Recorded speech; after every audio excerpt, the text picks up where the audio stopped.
सदाशिवसमारम्भां शङ्कराचार्यमध्यमाम् अस्मच्छ्रीगुरुपर्यन्तां वन्दे गुरुपरम्पराम्।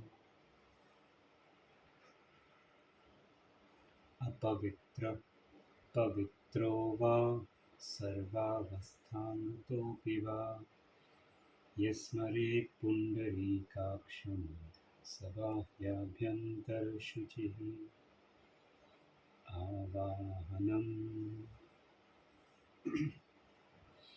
नारायणं पद्मभवं वसिष्ठं शक्तिं च तत्पुत्रपराशरं च व्यासं शुकं गौडपदं महान्तं गोविन्दयोगीन्द्रमथास्य शिष्यं श्रीशङ्कराचार्यमथास्य पद्मपादं च हस्तामलकं च शिष्यं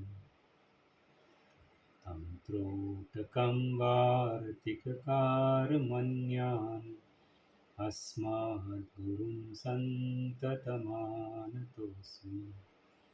श्रुतिस्मृतिपुराणानाम् आलयं करुणालयं नमामि भगवत्पादं शङ्करं लोकशङ्करं। शङ्करं शङ्कराचार्यं केशवं बादरायणं सूत्रभाष्यकृतौ वन्दे भगवन्तौ पुनः पुनः। यद्वारे निखिलानिलिम्पपरिषत् सिद्धिं विधत्ते निशं श्रीमच्छ्रीलसितं जगद्गुरुपदं नत्वात्मतृप्तिं गता। लोकाज्ञानपयोदपाटनधुरं श्रीशङ्करं शर्मदं ब्रह्मानन्दसरस्वतीं गुरुवरं ध्यायामि ज्योतिर्मयम्। आवाहनं समर्पयामि श्रीगुरुचरणकमलेभ्यो नमः।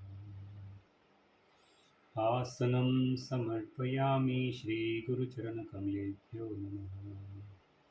स्नानं समर्पयामि श्रीगुरुचरणकमलेभ्यो नमः। वस्त्रं समर्पयामि श्रीगुरुचरणकमलेभ्यो नमः। चन्दनं समर्पयामि श्रीगुरुचरणकमलेभ्यो नमः। अक्षतां समर्पयामि श्रीगुरुचरणकमलेभ्यो नमः।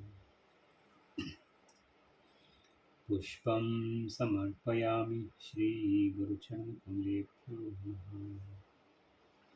धूपं समर्पयामि श्रीगुरुचरणकमलेभ्यो नमः।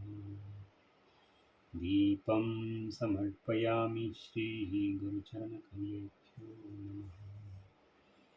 आचमनीयं समर्पयामि श्रीगुरुचरणकमलेभ्यो नमः।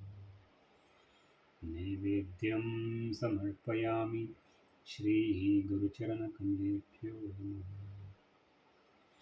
आचमनीयं समर्पयामि श्रीगुरुचरणकमलेभ्यो नमः। ताम्बूलं समर्पयामि श्रीगुरुचरणकमलेभ्यो नमः। श्रीफलं समर्पयामि श्रीगुरुचरणकमलेभ्यो नमः।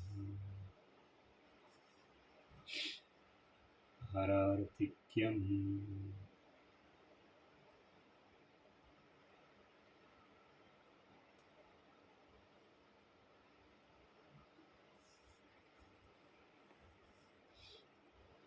कर्पूरगौरं करुणावतारं संसारसारं भुजगेन्द्रहारं सदा वसन्तं हृदयारविन्दे भवं भवानी सहितं नमामि। हारार्तिक्यं समर्पयामि श्रीगुरुचरणकमलेभ्यो नमः। आचमनीयं समर्पयामि श्रीगुरुचरणकमलेभ्यो नमः। पुष्पाञ्जलिः।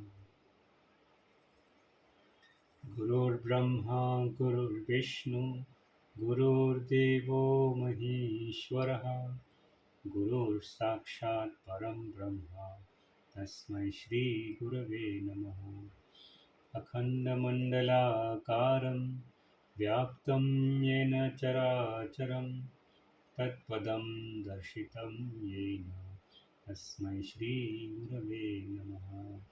श्रीब्रह्मानन्दं परमसुखदं केवलं ज्ञानमूर्तिं विश्वातीतं गगनसदृशं तत्त्वमस्यादिलक्ष्यम् एकं नित्यं विमलमचलं सर्वधी साक्षिभूतं भावातीतं त्रिगुणसहितं सद्गुरुं त्वं नमामि।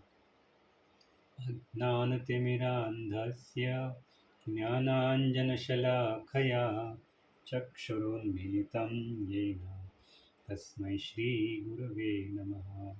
पुष्पाञ्जलिं समर्पयामि श्रीगुरुचरणकमलेभ्यो नमः।